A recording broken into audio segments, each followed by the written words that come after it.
जय मसीह की। मेरे प्रियो, आज मैं आपके सामने गुड फ्राइडे से जुड़ी हुई कुछ बातें आपके सामने रखना चाहती हूँ। और हम सब जानते हैं कि गुड फ्राइडे जो होता है वो जल्द ही आने वाला है। और हाल ही में हम सभी ने पाम संडे मनाया था, खजूर का इतवार।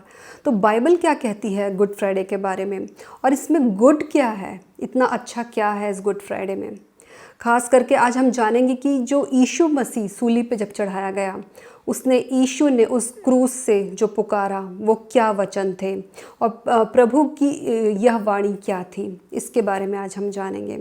तो मेरे प्रियो, मैं आपसे सबसे पहले आपको एक छोटी सी एक घटना बताना चाहती हूँ कि एक परिवार था, और उस परिवार में एक बेटा था और एक माता पिता थे। और वो माता पिता अपने बेटे से बहुत प्यार करते थे, और वो बेटा बहुत छोटा था। और वे साथ में आपस में घूमते थे, खाना पीना सब साथ में करते थे। और वो अपने बच्चे को स्कूल भेजते थे, और बहुत ही सुख शांति से ये परिवार रहता था। और एक दिन क्या होता है कि बच्चे की तबीयत बहुत ख़राब हो जाती है, और पेरेंट्स जो होते हैं वो बच्चे को लेके डॉक्टर के पास जाते हैं और डॉक्टर को दिखाते हैं। और डॉक्टर कहते हैं कि कुछ टेस्ट करने पड़ेंगे, और उस टेस्ट के दौरान उनको पता चलता है कि बच्चे का लिवर पूरी तरीके से ख़राब हो चुका है। और तब डॉक्टर ने कहा कि आपके पास एक ही उपाय है कि बच्चे का लिवर का ट्रांसप्लांट करना पड़ेगा, यानी कि उसका एक ऑपरेशन करना पड़ेगा, और उसके लिए उसका ही मैच करता हुआ ब्लड ग्रुप का एक ऐसा लिवर चाहिए जो उसे सूट करे। और उसके बाद डॉक्टर ने सजेशन दिया कि माँ बाप का टेस्ट होना चाहिए, फिर माता पिता का टेस्ट होता है। और बाद में पता चलता है कि जो बाप का जो ब्लड ग्रुप है वो बेटे से बिल्कुल मैच करता था। तो बाप ने डिसाइड किया कि वो अपने लिवर का पार्ट जो है वो अपने बेटे को देगा, ताकि बेटा जो है उसका जीवन बचाया जाए। और ये जो है सर्जरी होती है, और सर्जरी के बाद ये सर्जरी बहुत सक्सेसफुल हो जाती है, और मतलब कि पूरी तरीके से ये सक्सेस होती है। और सर्जरी के दौरान बेटा जो है उसकी सर्जरी तो सक्सेसफुल हो जाती है, लेकिन एक जो बात होती है वो बहुत दुखदाई होती है। वो ये होता है कि बाप की इस दौरान मृत्यु हो जाती है। और ये सब होने के दौरान लेकिन डॉक्टर भी बहुत परेशान हो जाते हैं। और साथ ही जब ये होता है उसके बाद बच्चे को आईसीयू में शिफ्ट किया जाता है। बच्चा ठीक होने लगता है, और बच्चा जैसे ही ठीक होता है वो सबसे पहले ये पूछता है कि मुझे अपने पापा से मिलना है और उनको हग करना है। बताओ कि मेरे पापा कहाँ हैं, क्योंकि उन्होंने मुझे लिवर दिया था और मैं उनसे मिलना चाहता हूँ, मैं उनको हग, प्यार की झप्पी देना चाहता हूँ। और तब उसे पता चलता है कि उसका जो बाप है उस ऑपरेशन के दौरान उसकी मृत्यु हो गई है। और ये बात जो है उस बच्चे के ऊपर एक पहाड़ टूटने के जैसे हो जाती है, और बच्चा बहुत दुखी हो जाता है, रोने लगता है। मेरे प्रियो, आज ये कहानी जो है मैं आपको इसलिए सुना रही हूँ। वो बच्चा जो था वो कोई और नहीं, वो हम लोग हैं, वो आप है और वो मैं हूँ। और वो जो बाप जिसने अपना लिवर दे दिया था उस बेटे के लिए, वो बाप कोई और नहीं परंतु यीशु मसीह है। हालेलुया। मेरे प्रियो, मैं आपको बताना चाहती हूँ कि यीशु मसीह का जो प्रेम है वो ऐसा ही बिल्कुल अद्भुत है। उन्होंने हमसे इतना प्रेम किया कि उन्होंने अपने आप को सूली पर चढ़ा दिया। उन्होंने अपने प्राणों को दे दिया ताकि हम जिए, हमारे ऑर्गन्स जिए, हमारा बॉडी पार्ट्स जिए, हम जीवित रहें। और इसीलिए उन्होंने ये सब कुछ किया। और मैं आपको बताना चाहती हूँ कि बाइबल का जो यूहन्ना का 3:16 अगर आप निकालें तो उसमें लिखा हुआ है कि परमेश्वर ने जगत से इस तरीके का प्रेम किया कि उसने अपने इकलौते पुत्र को हमको दे दिया, ताकि हम जो है हमारा विनाश ना हो परंतु हम अनंत जीवन को प्राप्त करें। मेरे प्रियो, यही जो है क्रूस का असली तात्पर्य है, और यही दिन को हम मनाते हैं गुड फ्राइडे के रूप में, जब परमेश्वर ने अपने इकलौते पुत्र यीशु मसीह को हमारे लिए दे दिया। और यीशु मसीह आया ही था ताकि वो एक दिन सूली पे चढ़ाया जाए। और सूली पे वो इसलिए चढ़ाया गया ताकि आपके और मेरे जितने भी पाप है उस पापों को उसने ले लिया। और इस पाप को जब उसने ले लिया, उसने हमको वहाँ से क्या सिखाया, ये मैं आपको आज बताना चाहती हूँ। मेरे प्रियो, कई लोग जो है हम में से ही मसीह भाई बहन हैं, लेकिन वो लोग यीशु मसीह के इस प्रेम को नहीं समझ पाते। मैं अविश्वासियों की बात नहीं कर रही हूँ, वो तो जानते भी नहीं कि यीशु मसीह कौन था, लेकिन मैं उन लोगों की बात कर रही हूँ जो यीशु मसीह को जानते हैं। वे लोगों के लिए गुड फ्राइडे एक सेलिब्रेशन होगा, हो सकता है कि कई लोग गुड फ्राइडे को एक सेलिब्रेशन की तरह चाहते हैं। उस दिन छुट्टियां मनाई जाती है, पूरी दुनिया में उसकी छुट्टी होती है। लेकिन क्यों होती है छुट्टी? गुड फ्राइडे क्या था, उसका तात्पर्य क्या था और प्रभु हमसे क्या कहता है, उस क्रूस से वो क्या पुकारता है, ये हमें जानना बहुत ज़रूरी है। मेरे प्रियो, मैं आपको बताना चाहती हूँ कि गुड फ्राइडे, ईस्टर और क्रिसमस, ये सारी चीज़ों को आप हल्के में ना लें। आप ये ना सोचिए कि ये तो एक इवेंट है, हमें छुट्टी मनाना है और हमें बस आज़ादी है और हम अपने सारे कार्य को कर सकते हैं। परंतु यीशु ने आपके लिए क्या किया, आपको उसको मनन करना चाहिए। मैं आपको बताना चाहती हूँ कि यीशु मसीह के साथ क्या हुआ था। आप सभी जानते ही होंगे, लेकिन आपको मैं बताना चाहती हूँ कि यीशु मसीह का जो खुद का जो चेला था, वो तकरीबन 3.5 साल यीशु मसीह के साथ था। यहूदा की बात कर रही हूँ मैं वैसे। और यहूदा जो था परमेश्वर के साथ 3.5 वर्ष था। प्रभु के साथ उसने सेवकाई की, अलग अलग आश्चर्य कर्मों को उसने देखा। लेकिन ये वही विश्वासघाती यहूदा था जिसने कि कुछ चांदी के सिक्कों के वजह से 30 चांदी के सिक्कों की वजह से उसने यीशु मसीह को पकड़वा दिया ताकि वो पैसे उसे मिल जाए। और बाइबल बताती है जब वो पैसे उसे मिलते हैं और उसने देखा कि यीशु मसीह के ऊपर इतनी प्रताड़ना झेली जा रही है, उसे कोड़े लग रहे हैं, यीशु मसीह का तिरस्कार हो रहा है, यीशु मसीह को मारा जा रहा है, तब उसे एहसास होता है कि उसने ये गलत किया। और तब वो जाता है प्रधान याजकों के पास और उनसे जाके कहता है कि मुझे माफ़ कर दो। और तब वो लोग कहते हैं कि तू अपना खुद देख ले। और उससे इतना बुरा फील होता है, इतना ख़राब लगने लगता है, उसे इतनी गिल्टी फील होती है कि वो क्या करता है, उस 30 चांदी के सिक्कों को लेता है और जाके उन्हीं के पास फेंक के आता है। और उसी गिल्ट की वजह से, उसी निराशा की वजह से, उस पछतावे की वजह से वो जाता है अपने घर और वहाँ जाके फांसी लगा देता है और यहूदा की मृत्यु हो जाती है। मेरे प्रियो, ये यहूदा ने जो पाप किया, क्या हम वैसा कुछ कर रहे हैं अपने जीवन में? क्या हमने कभी यीशु मसीह को ग्रहण किया है, उसके बाद हम मुकर चुके हैं?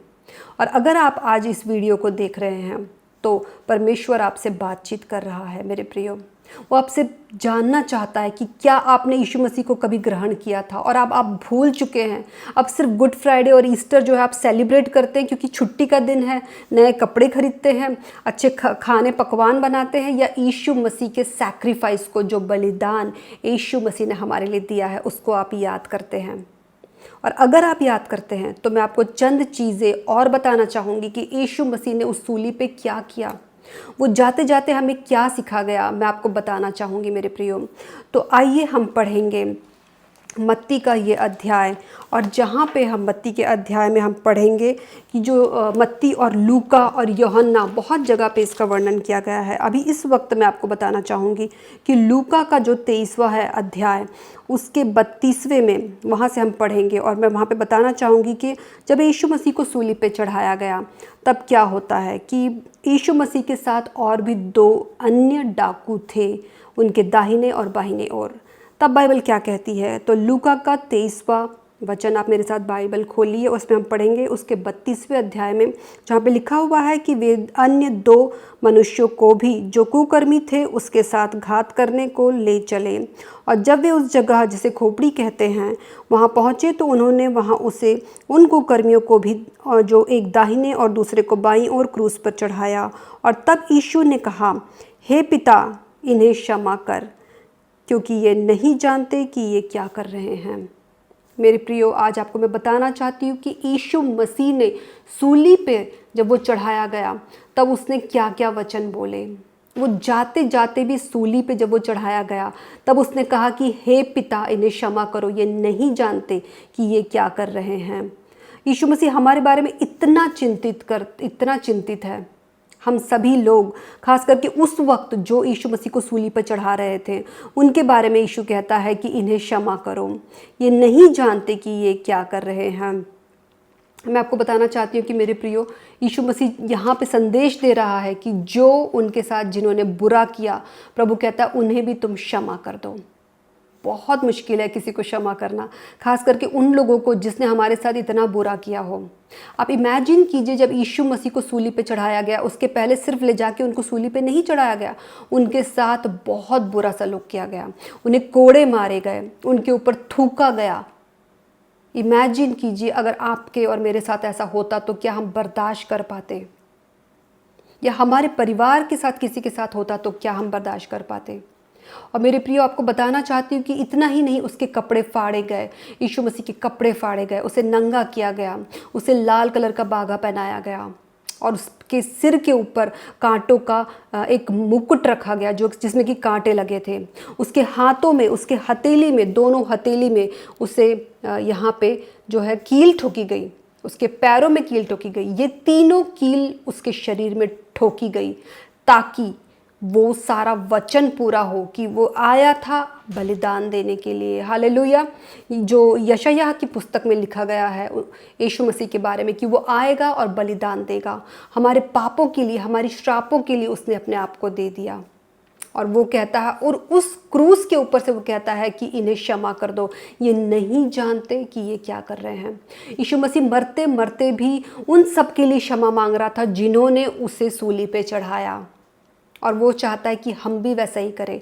गुड फ्राइडे हमें एक शिक्षा तो ज़रूर देता है कि हमें क्षमा करना है, अपने सताने वालों को, अपने बैरियों को, अपने से जो कुकर्मी हैं, जो अब हमारे साथ बुरा सलूक करते हैं, उन्हें माफ़ कर देना है और उन्हें परमेश्वर के हाथों में हमें दे देना। हमें कहना है कि प्रभु तू इनको देख ले। बहुत कठिन है मेरे प्रियो ये सब करना, लेकिन प्रभु यीशु चाहता है कि हम ये करें, हम क्षमा कर दें, forgive and forget and just move on. कभी कभी हम क्षमा नहीं कर पाते, और अगर हम क्षमा नहीं करेंगे तो मैं बता रही हूँ मेरे प्रियो, हम आगे नहीं बढ़ पाएंगे, हम उस कुड़कुड़ाहट में रह जाएंगे। कई बार मैंने देखा है कि हम स्त्रियां जो है खास करके, वो किसी को जल्दी क्षमा नहीं कर पाती। ऐसा मेरे साथ भी बहुत बार होता है कि मैं नहीं कर पाती हूँ और मैं पूरा सामर्थ्य खो बैठती हूँ। मुझे लगता है कि प्रभु मुझसे नहीं हो पाएगा। कभी मैंने देखा है कि कई लोगों ने जब हमारे खिलाफ़ हो जाते हैं, हमारे खिलाफ़ कुछ लोग चुगलियाँ करते हैं, कुछ लोग बैरी होते हैं, कुछ बातें करते हैं, मेरे प्रियो आप निराश ना होइए। हो सकता है आपके ऑफिस में आपके बॉस ने आपके बारे में कुछ अलग प्लान किया हो, जो कि आप, या तो आपके खुद के कलीग्स ने आपको धोखा देने का प्लान किया हो, या हो सकता है आपको बिजनेस में किसी ने धोखा दिया हो। मेरे प्रियो आप निराश मत होइए। अगर आप प्रभु यीशु मसीह के चेले हैं, यीशु मसीह को मानते हैं, प्रभु यीशु मसीह आपके जीवन का सरताज है, वो आपके परमेश्वर है, आपका परमेश्वर है, आपका मुखिया है, तो वो आपके मुख को कभी लज्जित होने नहीं देगा। आप ये मैटर को प्रभु यीशु के हाथ में दे दीजिए। प्रभु से कहिए कि प्रभु तू मुझे क्षमा करना सिखाता है और मैं इससे क्षमा करता हूँ या क्षमा करती हूँ, और प्रभु तू इन सारी चीज़ों को देख ले, और तब आप शांति से जी पाएंगे मेरे प्रियो। और तब आप देखिए, जब आप किसी को क्षमा करते हैं, आपका जीवन जो है फलदायी होगा। प्रभु आपको ऐसे ही नहीं छोड़ेगा, और प्रभु का प्रार्थना भी यही कहती है कि हमें दूसरों को क्षमा करना चाहिए, जैसा कि प्रभु ने हमें क्षमा किया है। हालेलुया। और दूसरी चीज़ हमको प्रभु यीशु मसीह क्या सिखाते हैं, तो आइए आगे उस पर बढ़ते हैं और पढ़ेंगे आगे क्या कहता है कि लूका का जो अध्याय है। तो उन्होंने फिर उसके बाद वहाँ पे लिखा हुआ है कि उन्होंने चिट्ठियाँ डालकर उसके कपड़े बांट लिए, और खड़े खड़े लोग देखते रहे और ठट्टा करने लगे। और कुछ लोगों ने उनसे कहा कि तू अगर परमेश्वर का मसीह है और उसका चुना हुआ है तो अपने आप को बचा ले। ये बातें उनसे कहते हैं। और उसके बाद सिपाही जो है वे भी आपस में उनको सिरका देते हैं, यीशु मसीह को वो सिरका देते हैं और उसका ठट्टा करने लगते हैं, और कहते हैं कि यदि तू यहूदियों का राजा है तो अपने आप को बचा। और उसके ऊपर एक दोष पत्र भी डालते हैं और कहते हैं कि ये यहूदियों का राजा है। और तब आगे चल के क्या होता है, उसके बाद यहाँ पे बताया गया है कि आगे जो डाकू रहते हैं वे लोग आपस में क्या बातें करते हैं। तो वो उसमें से एक जो था, वो एक तो कहता है कि क्या तू मसीह नहीं तो फिर अपने आप को क्यों नहीं बचा लेता। और दूसरा डाकू उसे डांटते हुए कहता है, वो क्या कहता है, जो यीशु मसीह के दाहिने और बाहिने जो डाकू थे, मैं उनके बारे में कह रही हूँ मेरे प्रियो। एक तो जो था उसने कहा कि तू अगर मसीह है तो अपने आप को क्यों नहीं बचा लेता। तो दूसरा उससे डांटता है और उससे कहता है कि क्या तू परमेश्वर से भी नहीं डरता, तू भी तो वही दंड पा रहा है, और हमने तो न्यायानुसार दंड पा ही रहे हैं, परंतु वो दूसरा व्यक्ति कहता है कि हमने तो दंड किया है और हम तो पाप के भागी हैं, परंतु यीशु मसीह ने कोई दंड नहीं किया और तो भी वह सूली पे चढ़ाया जा रहा है। और इस बात पे प्रभु उनके कॉन्वर्जेशन को सुनता रहता है, यीशु मसीह उनकी बातों को सुनता रहता है। और तब बाइबल में लिखा गया है कि वो दूसरा डाकू कहता है कि यीशु ने तो कोई अनुचित कार्य नहीं किया और तो भी ये सूली पे चढ़ाया गया है। और तब दूसरा डाकू ये भी कहता है कि हे यीशु, जब तू अपने राज्य में आए तो मेरी सुधि लेना, क्योंकि वो जानता था कि ये परमेश्वर का पुत्र है, ये यीशु मसीह है, ये परमेश्वर है, और ये जब अपने राज्य में जाएगा तो मेरी सुधि लेना, वो कहता है। और तब यीशु मसीह ने उससे कहा कि मैं तुझसे सच कहता हूँ कि आज ही तू मेरे साथ स्वर्गलोक में होगा। मेरे प्रियो, प्रभु ने उसको उसी समय बता दिया कि तू आज ही मेरे साथ स्वर्गलोक में रहेगा। मेरे प्रियो, मैं आपको बताना चाहती हूँ कि ये मैटर ही नहीं करता कि आप कितने साल से परमेश्वर में हैं, कितने साल से आप यीशु मसीह में विश्वास करते हैं। ये मैटर करता है कि आपने यीशु मसीह को अपना उद्धारकर्ता स्वीकार किया है या नहीं, आपने यीशु मसीह को परमेश्वर के रूप में ग्रहण किया है या नहीं। अगर आप बचपन से ही यीशु मसीह में हैं और या फिर आपने सुना है यीशु मसीह के बारे में और लेकिन आप विश्वास नहीं करते, तो कोई फ़ायदा नहीं मेरे प्रियो। एक विश्वास से आप स्वर्ग के अधिकारी हो सकते हैं। बाइबल की ये कहानी स्पष्ट रूप से हमको बताती है कि उस डाकू ने विश्वास किया। उसके पास तो उतना टाइम भी नहीं था कि वो जाके पानी का बपतिस्मा लेता, उसके पास उतना टाइम भी नहीं था कि उसने अपने पापों को कन्फेस किया, लेकिन उसने कहा कि प्रभु, उसने एक्सप्रेस किया, इस बात को जाहिर किया कि प्रभु, जिस दिन तू अपने राज्य में जाएगा उस दिन मेरी सुधि लेना। हालेलुया। और प्रभु ने उससे कहा कि आज से तू मेरे साथ स्वर्गलोक में रहेगा। मेरे प्रियो, यहाँ पे हमको बाइबल बताती है कि अगर आपके पास समय है तो आप अपना हृदय यीशु मसीह को दीजिए, आप बपतिस्मा लीजिए और संपूर्ण रीति से यीशु को फॉलो कीजिए। और सबसे मेन चीज़ यहाँ पे ये बताती है, बाइबल की इस कहानी को इस सच्ची घटना को हम पढ़ के ये सीख सकते हैं कि हमें यीशु मसीह को अपना हृदय देना ज़रूरी है। जस्ट विश्वास अगर आपने कर लिया मेरे प्रियो, अगर आज आप ये वीडियो देख रहे हैं और अगर आपने यीशु मसीह को विश्वास किया कि यीशु सच्चा परमेश्वर है और मैं यीशु मसीह को परमेश्वर के रूप में ग्रहण करती हूँ, मैं बता रही हूँ आप स्वर्ग के अधिकारी हैं। हालेलुया। और उसके बाद तीसरा वचन जो यीशु ने सूली पे जब वो चढ़ाया गया, क्रॉस पे जब वो चढ़ाया गया, तब उसने क्या कहा कि ये वचन लिखा हुआ है यूहन्ना का 19वां का 26 से अगर 27 पढ़े तो वहाँ पे लिखा गया है, वहाँ पे लिखा है कि हे नारी, देख यह तेरा पुत्र है और यह तेरी माता है। ये बातें यीशु मसीह ने यूहन्ना को कही। यीशु मसीह ने वहाँ पे यूहन्ना खड़ा था और उसे कहा जाता है कि ये तेरी माता है और तू इसका पुत्र है। और यहाँ पे ये चीज़ हमको बताती है बाइबल में, इस कहानी को अगर इस बाचा को अगर हम पढ़े, जो तीसरा वचन यीशु ने सूली के ऊपर से कहा था, तो ये हमको क्लियरली आदेश देता है कि चाहे आप किस भी परिस्थिति में क्यों ना हो, परंतु यीशु ने अपने कर्तव्य का पालन किया। कर्तव्य ये था कि उसने अपनी माता के बारे में सोचा कि मेरी माँ का क्या होगा मेरे बाद, वो तो बिलक बिलक के रो रही है, उसका क्या होगा, उसे कौन देखेगा। और तब जाते जाते भी उसने अपनी माँ का इंतज़ाम किया। तो मेरे प्रियो, आपको अपने माता पिता के लिए भी वही आदर करना चाहिए जैसा यीशु ने किया। और बाइबल बताती है कि अगर हम अपने माता पिता का आदर करते हैं तो हमें दीर्घायु मिलती है। बाइबल ये भी बताती है कि जिसने अपने माता पिता को रिस्पेक्ट नहीं किया, उनको आदर नहीं दिया, उसकी आयु जो है वो घट जाती है। यहाँ पे यीशु जो था वो एक परमेश्वर का पुत्र है, लेकिन वो एक मनुष्य भी था और मनुष्य होने के नाते उसके अंदर फीलिंग्स भी थी अपनी माँ को लेके। उसके अंदर उसने वो कर्तव्य को भी पूरा किया जाते जाते। तो वो हमें ये संदेश दे गया। चौथी बात जो मैं आपको बताना चाहती हूँ मेरे प्रियो, वो ये है कि मत्ती का अगर आप 27वां अध्याय पढ़े और उसका 46वां वचन, या मरकुस में अगर आप पढ़ें, इसका 15वें का 34वां वचन कहता है, जहाँ पे यीशु ने चौथी बाचा सूली पे चढ़ाई गई थी, तब उसने कही थी कि हे मेरे परमेश्वर, तूने मुझे क्यों छोड़ दिया है। ये पुकार यीशु मसीह अपने पिता से करते हैं। मेरे प्रियो, ये पुकार हमें बताती है कि यीशु मसीह भी जो है कष्टों से गुजर रहा था। क्योंकि वो एक मनुष्य था, मनुष्य का पुत्र भी कहा जाता है उसे। और वो परमेश्वर का पुत्र तो है ही, लेकिन वो मनुष्य के रूप में भी जन्मा था और उसे भी दर्द हुआ था। हालेलुया। और वो उस तकलीफ़ से, उस इंसल्ट से, उस परेशानियों से वो गुज़र रहा था। और उसने ये कहा, अपने पिता को बुलाया कि हे मेरे परमेश्वर, हे मेरे परमेश्वर, तूने मुझे क्यों छोड़ दिया है। मेरे प्रियो, इस पीड़ा और बलिदान की ये जो कहानी जो मैं आपको कह रही हूँ, मैं आपको बताना चाहती हूँ कि जो व्यवस्था विवरण में बताया गया है, अगर आप पुराना नियम पढ़े तो उसमें बताया गया कि वृक्ष पर उन्हीं लोगों को लटकाया जाता था जो कोई श्रापित है।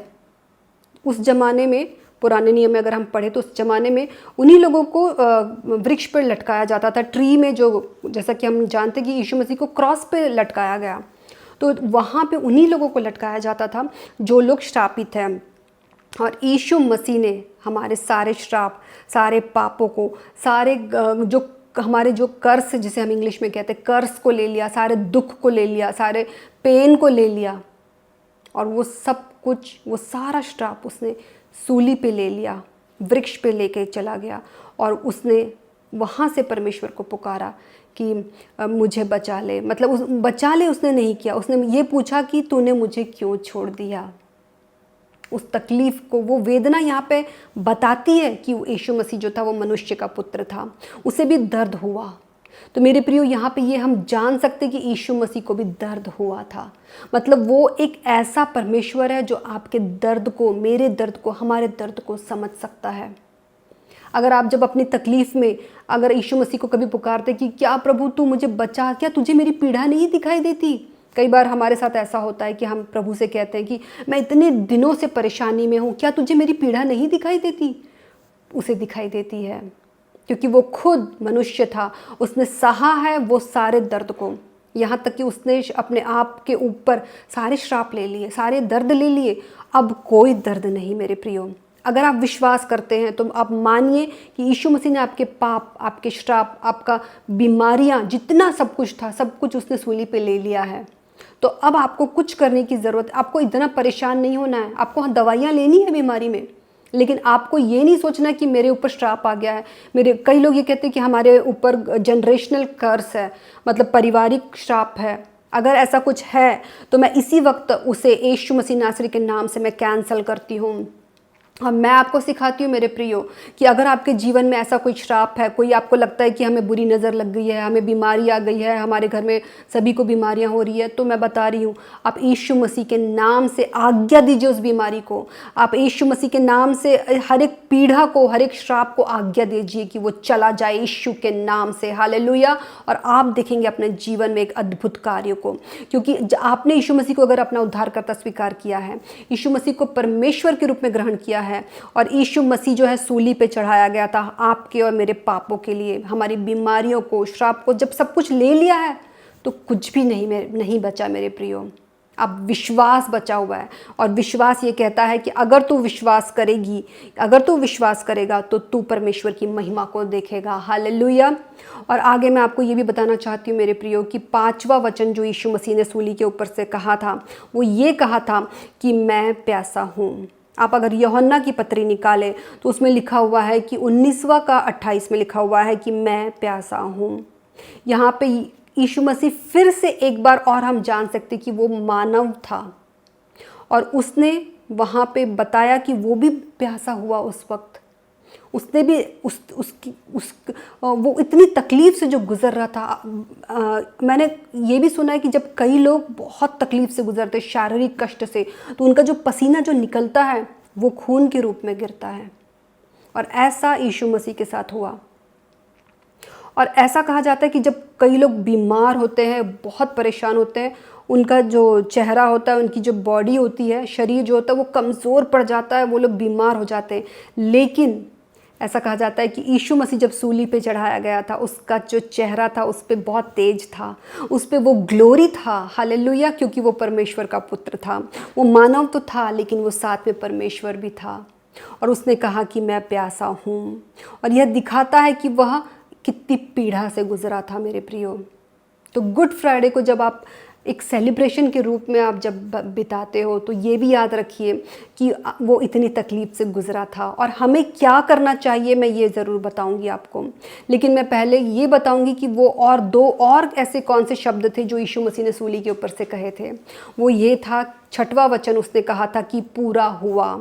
और उसका मतलब ये पूरा हुआ जो ये वचन है उसमें लिखा हुआ, यूहन्ना की 19वें के 30वां जो वचन है उसमें लिखा हुआ है, पूरा हुआ का मतलब ये होता है कि यहाँ पे विजय का जो कार्य है वो पूर्ण हुआ। हालेलुया। जब हम किसी कार्य के लिए जाते हैं या युद्ध में हम जैसे सुनते हैं, या कई जगह पे हम जब एग्ज़ाम की तैयारी या जो भी चीज़ हम जब किसी कंपटीशन में जाते हैं तो हमने क्या सुना कि बच्चों की एग्ज़ाम ख़त्म हो जाती तो हमने क्या सुना, वो कहते हैं कि पूरा हो गया हमारा एग्ज़ाम, कंपटीशन पूरा हो गया, हम इस चीज़ में जीत गए। तो यहाँ पे ये वचन जो है हमें हार की नहीं परंतु विजय की घोषणा के लिए बताया गया है। यहाँ पे ये वचन जो है क्लियर हमें बताता है, संदेश देता है कि यहाँ पे ये चीज़ जो है मतलब कि यीशु मसीह का जो हमारे लिए पापों को लेना, हम मनुष्य जाति के लिए, मानव जाति के लिए जो यीशु मसीह ने पापों को ले लिया वो पूरा होता है। हालेलुया। साथ ही आपको बताना चाहती हूँ कि 7वां वचन जो यीशु ने उस सूली के ऊपर से कहा था वो था कि उसने ये कहा कि यहाँ पे परमेश्वर जो था वो विश्वास और समर्पण के बारे में कह रहा है। और उसने कहा कि हे मेरे पिता, मैं अपनी आत्मा तेरे हाथों में सौंपता हूँ। अगर आप लूका का अगर 23वां का यहाँ पे 46वां वचन अगर आप पढ़े तो इसमें लिखा हुआ है कि यीशु ने बड़े शब्द से पुकार कर कहा कि हे पिता, मैं अपनी आत्मा तेरे हाथों में सौंपता हूँ। ये वचन बोलने के बाद यीशु मसीह जो है वो उन्होंने अपने प्राण त्याग दिए। मेरे प्रियो, ये बहुत ही गंभीर बात है और मैं बताना चाहती हूँ कि यीशु मसीह आया था उद्धार देने के लिए, इसलिए उसने कहा कि पूरा हुआ। और उसके बाद उसने अपने आत्मा को परमेश्वर के, अपने पिता के हाथों में सौंप दिया। मेरे प्रियो, मैं आपको बताना चाहती हूँ कि उन्होंने ये सब कुछ किस लिए किया था, ताकि हम और आप अपने पापों से मुक्ति पाए, अपने बीमारियों से छुटकारा पाए। आज आप बहुत परेशानियों में हो सकते हैं। अगर आप इस वीडियो को देख रहे हैं, मैं आपको एनकरेज करना चाहती हूँ।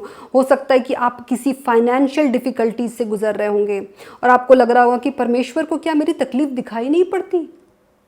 या हो सकता है कि आपने अपने प्रियजनों को खोया होगा, या हो सकता है कि आप किसी बीमारी से लड़ रहे होंगे और डॉक्टर ने आपको कह दिया है कि ये तो पॉसिबल नहीं है, आप चाहे जो कर लो आपका कैंसर ठीक नहीं होने वाला, आपका माइग्रेन ठीक नहीं होने वाला। अगर ऐसा कोई भी चीज़ है आपके जीवन में जिसे डॉक्टर ने इम्पॉसिबल कर दिया है, कह दिया है, आपको मैं ये एक बात बता के इनकरेज करना चाहती हूँ मेरे प्रियो, कि यीशु मसीह जो सूली पे चढ़ाया गया, उसने बता दिया कि क्षमा क्या होती है, उसने बता दिया कि दर्द क्या होता है। ये जो 7 वचन जो आज हमने पढ़े वो मामूली वचन नहीं थे। उन्होंने ये बता दिया कि उन्होंने सब कुछ ले लिया है, हमारे दर्द, हमारे श्राप, हमारे सारी बीमारियों को ले चुका है और अब कोई बीमारी नहीं, अब कोई श्राप नहीं। और आप प्रभु से प्रार्थना कीजिए और कहिए कि प्रभु, जब तूने सब कुछ ले लिया है तो अब मेरे जीवन में कोई श्राप नहीं, कोई बीमारी नहीं। और मैं कमांड करती हूँ ये सारी बीमारियों को, सारे श्रापों को मैं कमांड करती हूँ कि यीशु मसीह के नाम से मेरे जीवन से ये निकल जाए। हर एक संकट, हर एक, अगर आप सोच रहे हैं कि कल जब आज ये वीडियो देख रहे हैं, हो सकता है कि आपके जीवन में ऐसी कोई घटना होने वाली है जिससे आप बहुत विचलित हो। मेरे प्रियो, मैं आपको बोलना चाहती हूँ कि आप प्रभु से प्रार्थना कीजिए और शैतान को आज्ञा दीजिए कि वो आपके मध्य से निकल कर चला जाए और कहिए कि यीशु मसीह ने सूली के ऊपर मुझे विजय दे दी है। अब मैं डरने वाला नहीं, मैं डरने वाली नहीं, मैं बीमार नहीं पड़ूंगी, मैं हारूंगी नहीं, क्योंकि यीशु ने मुझे एक विजय दिया है, मुझे एक विजय की घोषणा की है सूली के ऊपर। हालेलुया।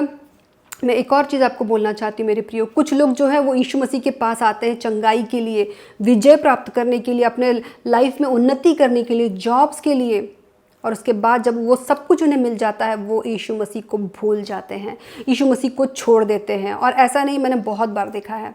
मैं आपको ये वचन को अंत करने से पहले कुछ बातें आपको बताना चाहती हूँ कि एक स्त्री मेरे पास आई थी। उसने कहा कि सिस्टर, मेरे लिए प्रार्थना कीजिए कि मुझे बच्चे नहीं हो रहे, काफ़ी साल हो गई थी उनकी शादी को। और उसके बाद हमने प्रार्थना की, हमारी कलीसिया ने प्रार्थना की। और जब प्रार्थना के बाद कुछ दिनों के बाद पता चलता है कि सिस्टर जो है वो कैरी कर रही हैं, उनको बच्चा होने वाला है, और वो बहुत आनंदित थी। उन्होंने आके कहा कि हाँ, मुझे बच्चा होने वाला है, मैं प्रेग्नेंट हूँ। और उसके बाद वो बहुत आनंद से अपने प्रेगनेंसी को बिताया उसने। और जब बच्चा हो गया, उसने चर्च आना छोड़ दिया, यीशु मसीह के पास कभी वापस नहीं आई, कभी उसने आके धन्यवाद भी नहीं कहा, कभी अपनी गवाही को भी नहीं दिया। बस उसकी गवाही हम ही लोग बांटते रहे कि उसे यीशु मसीह ने आशीषित किया और उसे बच्चा हो गया। मेरे प्रियो, जब आपके पास प्रॉब्लम आती है तभी आप खाली गुड फ्राइडे के मीनिंग्स को मत जानिए। गुड फ्राइडे जो है वो आपके जीवन में हर रोज़ होना चाहिए। ईस्टर या क्रिसमस हर रोज़ आपके जीवन में होना चाहिए। आपने यीशु मसीह को अगर ग्रहण किया है तो उसे धन्यवाद करना ना भूलें। यीशु मसीह के वचनों के अनुसार चलना ना भूलें, चाहे कितनी भी कठिनाइयाँ क्यों ना आए, यीशु मसीह को ना छोड़ें। मैं आपको यही बोल के एनकरेज करना चाहती हूँ कि प्रभु ने जो इतने सारे बलिदान दिए, सूली पे जो वो चढ़ाया गया, उसने हमको प्रेम करना सिखाया, उसने हमको एक नई उम्मीद दी, नई आशा दी। उसका जो अनुग्रह जो था हमारे ऊपर, उसे ना भूले।